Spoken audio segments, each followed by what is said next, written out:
really frizzy today. Try not to look too closely at it. I know that might be hard, and sorry for the jump scare, but it's raining.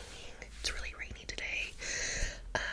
So after this video, I'm just gonna put my hair in a claw clip and hope for the best, but I wanted it to be down for the video, so let's just jump into the video now that I've talked your ear off. Okay, so the first one is Every Summer After by Carly Fortune. This book I gave 5 out of 5, 10 out of 10. This I think is my favorite book ever. This I think is my favorite book ever. When I was on Goodreads after having finished it, I was reading the reviews and people were saying that this author plagiarized from like a whole other story from a different author. Apparently it's like the same exact story. I guess there's like similar like lines. I've never read the other book. I never even heard of that book before reading this one. So I can only go based off of what I know, and what I know is that I loved this book. So I definitely recommend it. I read this book. I think there's like a tractor driving by, or a loud truck. If you're new to the channel, my neighborhood is still being built. It's a brand new neighborhood, so there is constant like worker trucks driving around and stuff. But anyways, I read this right after reading Only Love Can Hurt Like This, which is in my other video. In that book, I had really high like reading standards for, because that book was also amazing. So reading this one right after was a good move on my part. This book, I think, I'm sure I've already said this, but this book I think is my favorite book ever. This is right up there with the Akotar series. And I think I got this from Amazon.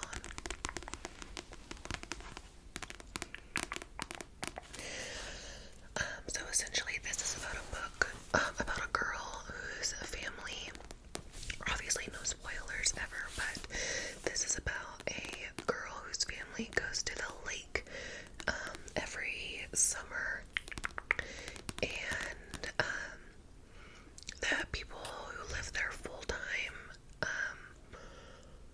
next to them they have it's two brothers, and so obviously the story's about them, but it essentially goes back and forth between when they were like kids growing up at the lake and in their adult lives. It's so good. I think I cried the last like 50 to 100 pages of this book, because it's so good. It's so good. Yeah, definitely recommend this book. I'm actually gonna give this book to a friend tomorrow, so she can read it. Obviously she's gonna give it back after, but she wants to read it because I literally have not shut up about it. I think this book like altered my brain chemistry. Okay, so after I was done with that book, I read this book. This book is called Stinger by Mia Sheridan. This is the same author as Archer's Voice, but I have not read that book yet. I think I gave this one 4 out of 5 stars. It's pretty long. It's like way longer than like the other books that I've been reading recently.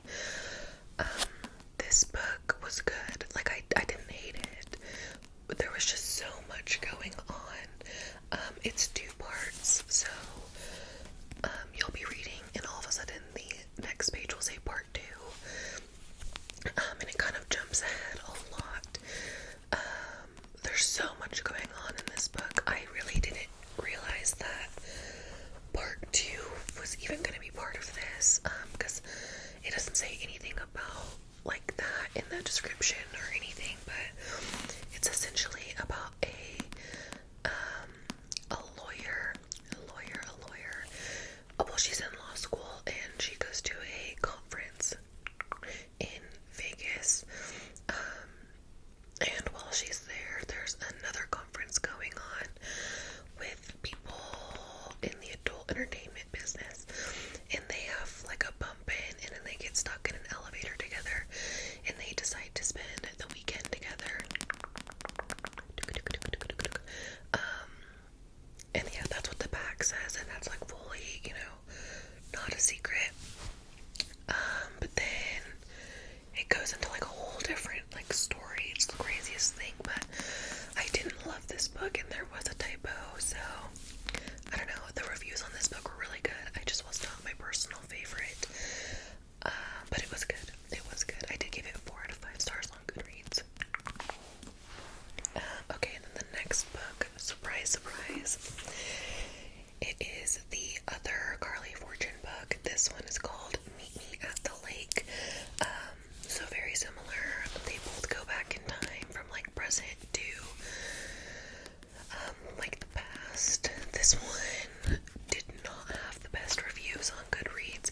I gave this a 5 out of 5. I think I just really like this author. I don't know, I really loved this book. This one was about a girl named Fern. I kept wanting to call her a different name, but her name is Fern, and her mom owns a resort on a lake, and it's like in a different town, and Fern doesn't want to go back to that town. She wants to stay where she is. I'm trying to think about how I can describe this without giving away any spoilers. So essentially she works at a coffee shop in the town she wants to stay in, and this guy named Will comes in to the coffee shop one day to paint a mural on the coffee shop wall, and they end up spending like the whole day and night together. I guess that's all I can really say without like going into it too deep, but this is a really, really, really good book. I loved it. I think I also maybe just like books that take place like in the summer on the lake, because that's what I do during the summer, so it just makes me happy. Okay, and then the last book, you guys may have just heard me talking about this if you watched my Target haul. I just got this from Target. I was able to take that sticker off because it was like kind of on the edge, so there was like a little lip for me to remove it. But this, I didn't realize this until after I was done reading it, but this is a Whatpad novel. If you don't know what Whatpad is, it's just like a online platform where you can read stories, and sometimes they get turned into like actual books, so good for her. The After series, if you know what I'm talking about, if you've read that book or saw the movies, by Anna Todd, that was also a Whatpad series. She also left a little review down here, so I should have known, but this one is essentially about a